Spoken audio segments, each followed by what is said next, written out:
वंचितने उमेदवार दिला नाही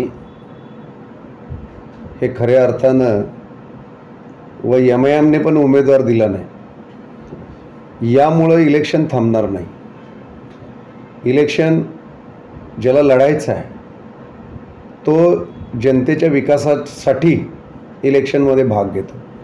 भारतीय जनता पार्टीचं तर स्वप्न आहे की शेवटच्या घरापर्यंत विकास गेला पाहिजे. अंत्योदय हा विषयच आहे की शेवटच्या घरापर्यंत विकासाची गंगा गेली पाहिजे, विकासाचा दिवा त्याच्या घरामध्ये लागला पाहिजे. याच्यासाठी भारतीय जनता पार्टी इलेक्शन लढते. 2 खासदाराचे 302 झाले, आता 400 पारचा नारा दिला आहे.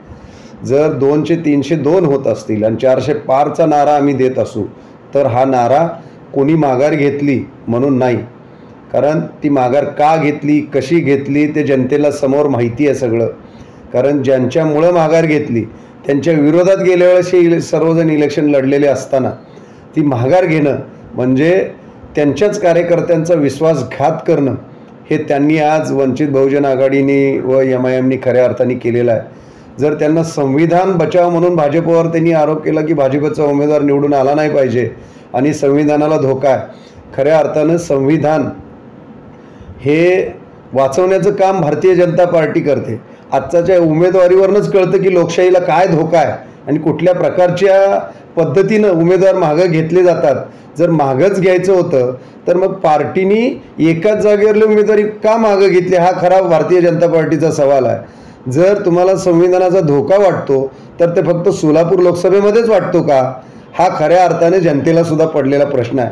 त्यामुळं आम्हाला कुठलीही भीती नाही, कारण आम्ही विकासाच्या जोरावर हे इलेक्शन लढतोय, आम्ही केलेल्या कामाच्या जोरावर हे इलेक्शन लढतोय आणि लोकांमध्ये सुद्धा आम्ही जात असताना आम्ही काय करणार आहोत आणि आम्ही काय केलं आहे हे लोकांना सांगून मतं घेण्याचा प्रयत्न करतोय.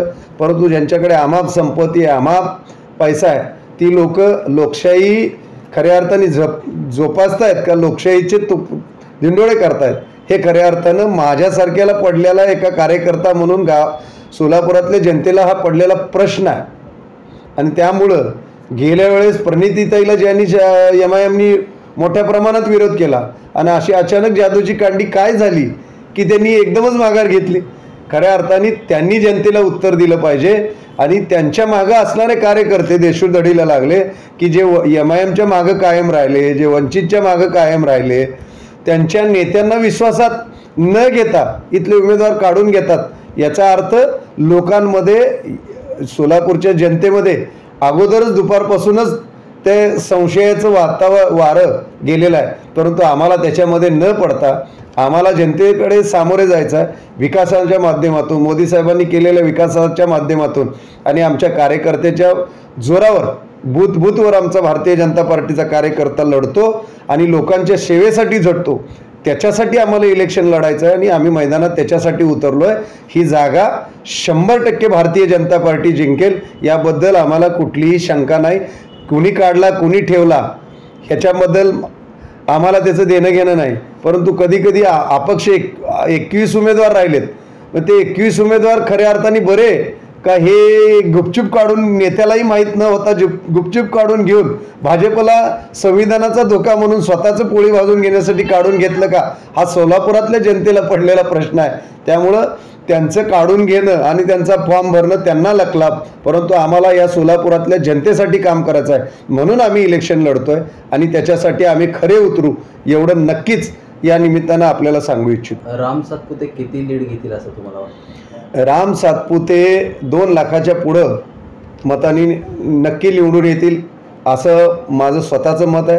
कारण लोक आज अटकले बांधतात की मताचं विभाजन होईल, मताचं हे होईल, मताचं ते होईल, परंतु विभाजन वगैरे काही होणार नाही.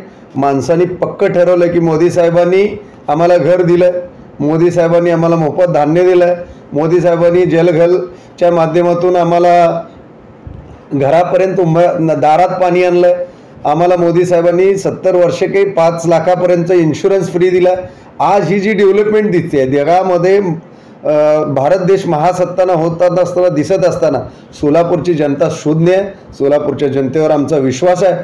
त्यामुळं कुणी काही आश्वासने दिले, भूलथापा केल्या, संविधानाचं बचावचा नारा दिला, तरीसुद्धा लोकांना माहिती आहे संविधान वाचवणारे मोदी साहेब आहेत, या देशातल्या जनतेला घेऊन जाणारे मोदी साहेब आहेत आणि जगामध्ये महासत्ता करण्यासाठी सुद्धा मोदी साहेबांसारखाच चेहरा लागतो. म्हणून सातपुते साहेबसुद्धा नक्की चांगल्या मताने या ठिकाणी निवडून येतील, याबद्दल काही शंका नाही.